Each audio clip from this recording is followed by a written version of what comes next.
Well, thank you again, Vancouver. And thank you again, SFU and Professor Mark Winston, and for the great honor of the Jack Blaney Award. And thank you for the Greater Vancouver Compassion Network. It's not easy to say, but we are so glad you've partnered with us. And I know you're going to do a tremendous job of leading Vancouver to join us and perhaps become a compassionate city. And now, the state of the Charter. Well, our world, in many ways, is broken. Every night on our television news, we're deluged with images of suffering and pain and grief and misery in a way that perhaps no previous generation has been, and we wonder what we can do about this. And how can a charter for compassion help this? Indeed, what is compassion? Because the word has so dropped out of our lexicon that people often simply think it means feeling sorry for people, pity. But of course, compassion means more than that. Compassion means to endure something with another person. It comes from the Greek and Latin word kompathein, to feel with the other, to put yourself in someone else's shoes. And it's been epitomized in the Golden Rule, which has been developed in every single one of the major world religions. Never treat others as you would not like to be treated yourself. And the reason that they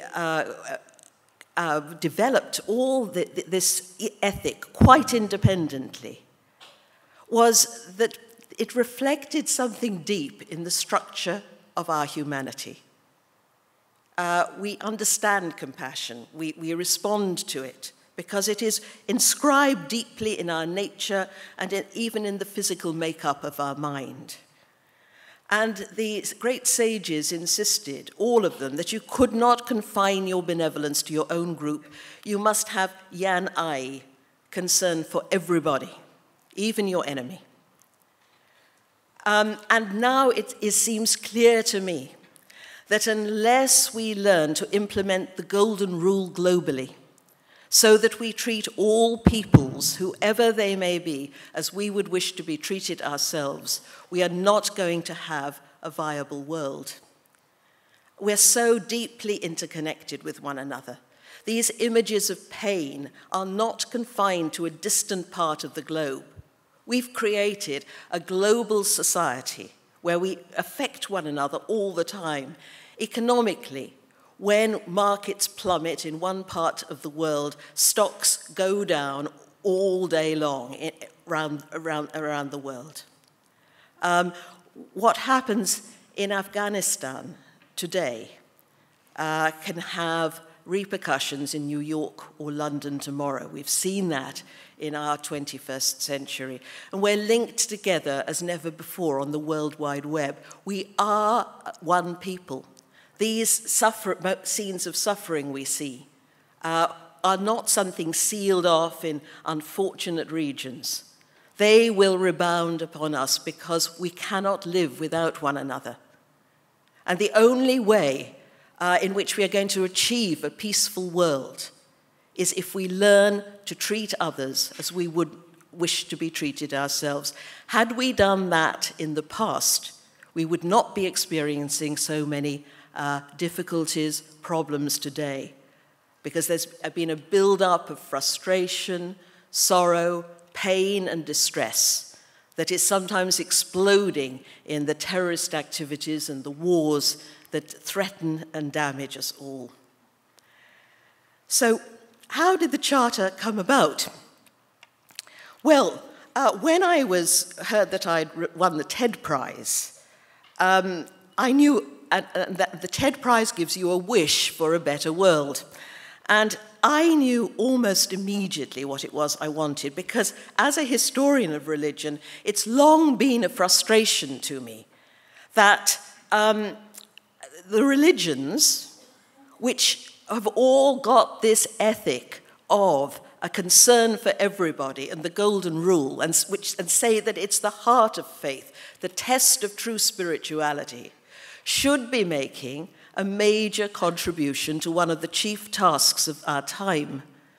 And what is that task? It is surely to build a global community where people of all persuasions can live together in respect. If we don't achieve this, we are not going to have a peaceful, viable, sustainable world.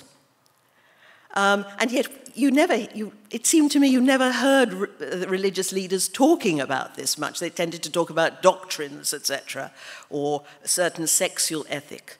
So I asked Ted to help me create, craft, and propagate a charter for compassion, which would recall religion and morality and ethics back to the central principle of the golden rule and compassion. And the charter was written by leading thinkers and activists representing 6 of the major world religions. It was, as it were, a demonstration that despite our manifold differences, and perhaps even the tensions between us, on this we were all in agreement, and we could work together, reaching across the divide for a better world. And finally, in 2009, November 2009, the Charter was unveiled, revealed, and celebrated in 60 major locations all around the world. Well, then what happened? Well, we seem to have touched a nerve because many people endorsed the Charter. Nearly 85,000 people have affirmed the Charter to date, and some of them have, online, have made quite strong commitments. They really do understand now what compassion is, that it's not pity or feeling sorry for people, it's looking into your own heart, discovering what gives you pain, and then refusing to inflict that pain on anybody else at all. And we also have 150 partners worldwide, all of whom were engaged in compassionate activities, but now we're working together. And this theme of working together is one of the themes that we've been trying to develop in these last 2 years. Because we need to form a new network. We need to create a new movement, a united movement. But wonderful as these affirmations are, it's not enough. Somehow, we have to translate the Charter, which is primarily a call to action, into practical, sustainable, creative, and realistic action, so that we make compassion a dynamic and positive force in our tragically and dangerously polarized world. We need to change the way we speak about one another, for example. We often, in our Western society, our discourse is so often aggressive. It's not enough for us to seek the truth. We also have to defeat or humiliate our opponents, whether that's in the media or the academia or politics. And we speak so omnisciently about other people. Oh, well, the trouble with her is, we say, as though we could simply sum up the mystery that every single human being represents in a single sentence. And we do it for whole cultures. Well, the trouble with Islam is, we say, omnipotently, often relying on a half-remembered op-ed piece here or a television interview there. And this, of course, is dangerous, a gift to the extremists, and it also damages us because it is against everything that our liberal societies stand for. We need also to acquire a sensitivity to the pain of the world. When we see these images of pain and suffering, we have not to push it away, as we often try and do, but to let them break our hearts. Let us see this not as an intrusion, but not as where we feel compassion fatigue, but as an opportunity for growth, a growth of sympathy, letting down that carapace of heartlessness which we often construct around ourselves to keep pain safely at bay. We need to develop a global awareness so that we are not just stuck in our own cultures and looking out as though this is the acme of human experience and other societies are lesser or less important, but to develop a global sympathy for people all around the world with whom we're so deeply connected. And now you may feel, well, compassion isn't for me. I'm just an ordinary person. I'm not a saint. I have something to tell you. Saints are fiction. Saints don't exist. We are all deeply flawed beings. All of us have weaknesses, fears, anxieties, meannesses that we don't want anybody to know about.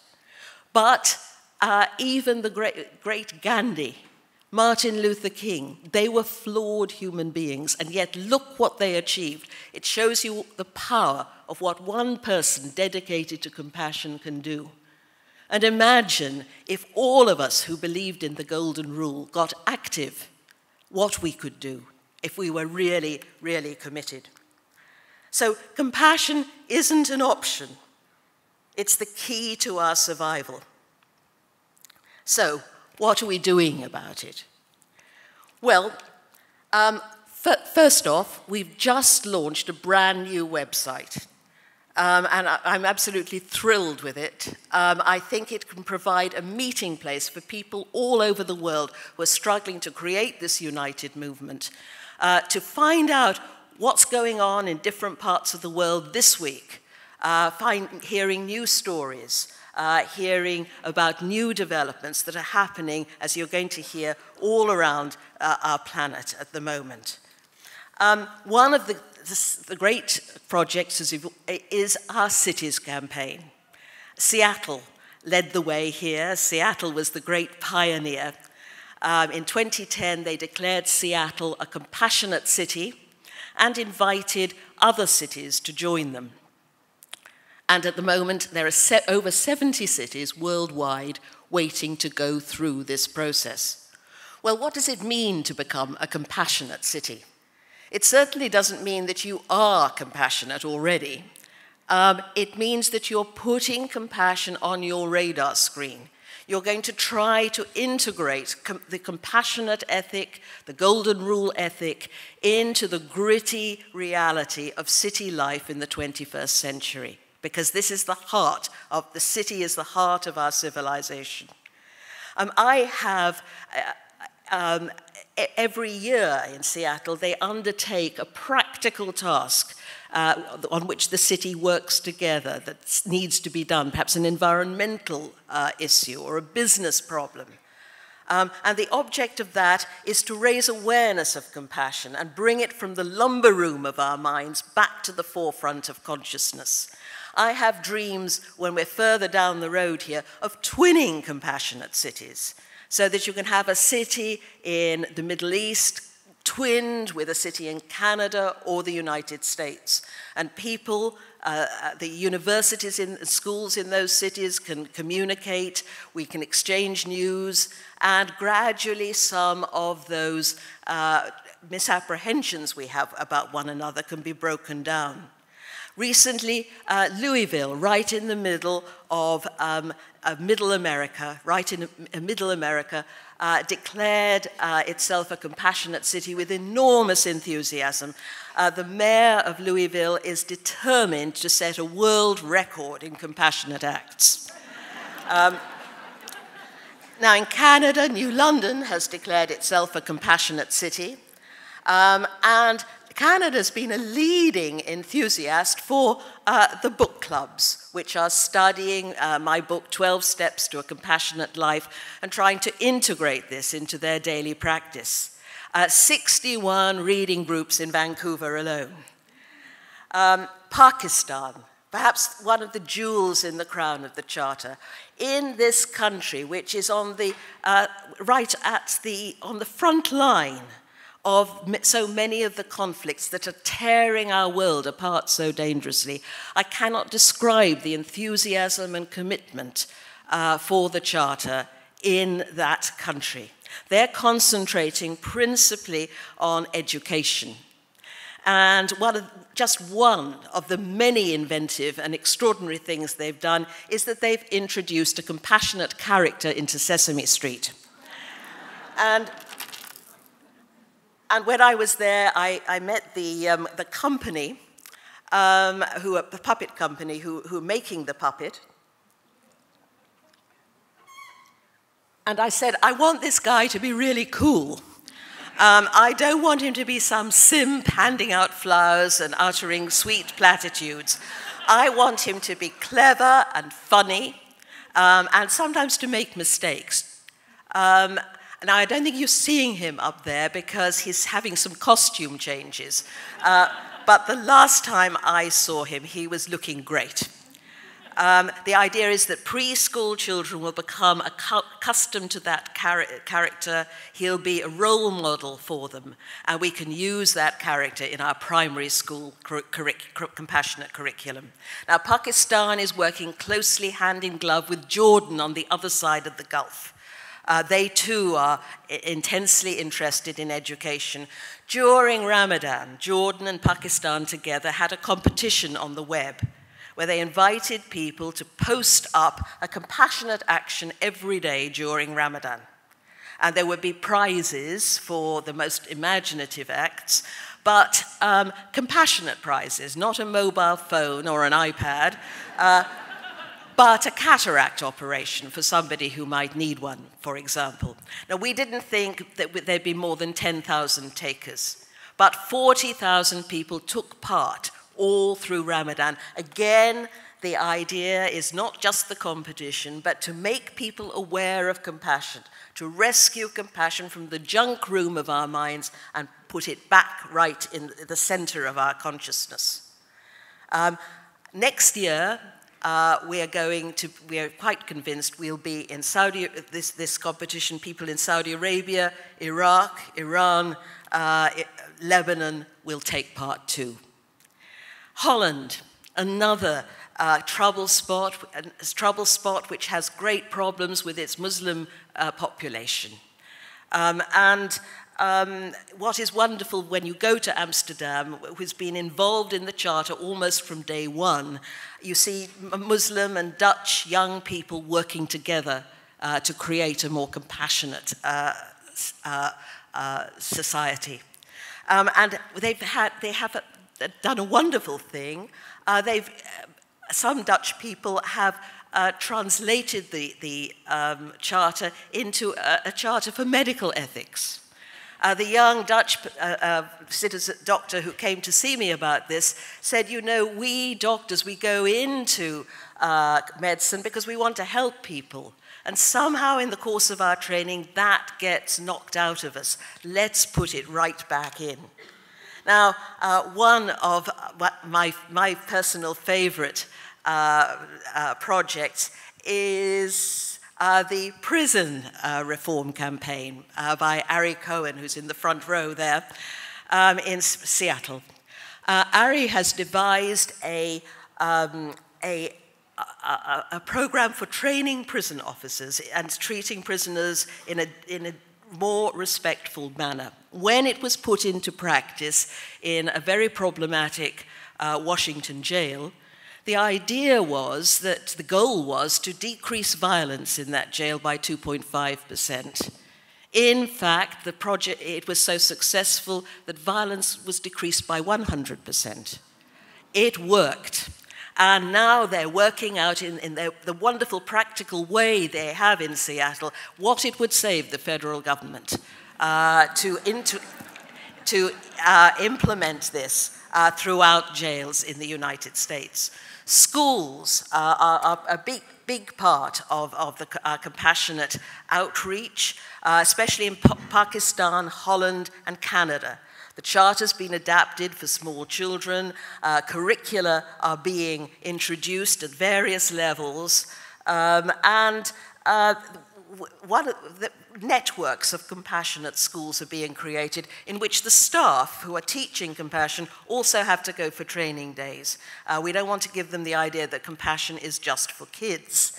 And we're hoping when we get a bit further down the line that we'll be able to link up some of these schools so that pupils electronically can reach out in a compassion class in Pakistan, can reach out with children in Holland. Again, drawing the world together. And of course, we've got our reading groups. Over 500 worldwide now studying 12 Steps to a Compassionate Life, but also in Pakistan, my letter to Pakistan, which in a wild moment I agreed, in a foolish moment, to write, especially for my visit to Pakistan, when I visited for the launch of the Charter. And the book, when it was first published, was sold out in 2 days. But you can read all about this and in far more detail on the website and find out about ongoing activities. So we are beginning to work for a better world. Now, one of the first people I approached about the Charter, long before I even made my acceptance speech at TED, was my dear friend and mentor, Archbishop Desmond Tutu. And he knew of all people how demanding compassion could be, but also how necessary. Because without compassion, we can behave like criminals to one another, as he had experienced for so long in his life and in his struggle. And he knew that compassion is demanding and requires effort. So, we've achieved perhaps a lot, but there's still so much to do, and we need your help. So, what you can do is go on the site today, have a look around the website, explore it, read the Charter, and find out whether you agree with it or not, and if so, affirm it. Join the compassion community, and connect with your local compassion network. And perhaps if you haven't got one locally, you could create one. There'll be information on the website to tell you how to go about this. Because ultimately, the choice is ours. We can either emphasize in our various traditions, be they religious or secular, those aspects of the tradition that are exclusive, cruel, dismissive of others, intolerant. Or we can look in our traditions, religious or secular, for those that speak of compassion, empathy, respect. But we know what will happen if we don't choose the latter. Compassion is not an option. It's a key to our survival. We cannot reasonably expect either our governments or our enemies to behave more tolerantly, compassionately, and respectfully if we ourselves, in our own personal lives, give way to unexamined prejudice. We can turn things around. People often say to me, oh, well, you're just preaching to the converted. And who doesn't believe in the golden rule? No one could disagree with it. I don't care whether anyone agrees or not. It's not interested. What we need to do is to act upon it. And if we all became active upholders of the golden rule in our daily lives, in our political lives, in our cities, we could counter the voices of extremism and hatred that are tearing our world apart and endangering us all. And we could create a better, more just and respectful world. We can do it, and we must do it for the sake of ourselves and the next generations that follow us. Thank you. Thank you for your support for the Charter in all that you do, and thank you in advance for all the work that I know you're going to be doing for the Charter in the future. Thank you.